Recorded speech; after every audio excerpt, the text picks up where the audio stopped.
নিজের শেষ ইনিংসে 1 রানের বেশি করতে পারলেন না ইমরুল। জাতীয় লিগের ম্যাচে লড়াইটা খুলনা ঢাকার হলো, সবার নজর ছিল ইমরুল কায়েজের ব্যাটে। মিরপুর শেরেবাংলা ক্রিকেট স্টেডিয়ামে তার শেষ ম্যাচ।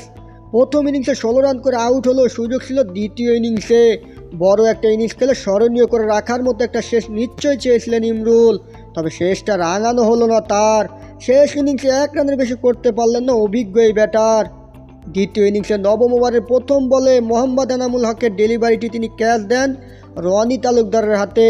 3 বল খেলে 1 রান আউট হন। তিনি আউট হওয়ার পর আম্পায়ার মাসুদুর রহমান মুকুল এগিয়ে এসে কর্মদান করেন। এরপর বাকি ক্রিকেটাররা তার সঙ্গে হাত মিলিয়ে ভবিষ্যতের জন্য শুভকামনা জানান। এর আগে ইমরুল কায়েজ মিরপুর শেরেবাংলা জাতীয় ক্রিকেট স্টেডিয়ামে গতকাল শুরু হওয়া জাতীয় লিগের 5ম রাউন্ডের ম্যাচে বিদায়ী ম্যাচ খেলতে নেমে প্রথম ইনিংসে আউট হয়েছিলেন মাত্র 16 রান করে। এদিন আউট হয়েছিলেন এনামুলের বলেই।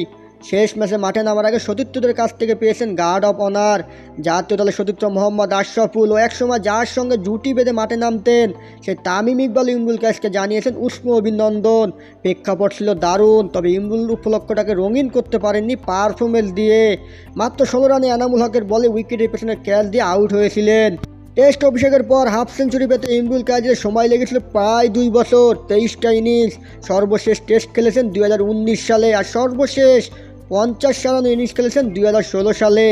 বাহাতি এই উদ্বোধনী ব্যাটসম্যান 39টা টেস্ট খেলেও নিজেকে দুর্ভাগা ও বঞ্চিত মনে করেন। কয়েকদিন আগে টেস্ট ও প্রথম শ্রেণী ক্রিকেট ছাড়ার ঘোষণা দিয়েছেন ইমরুল।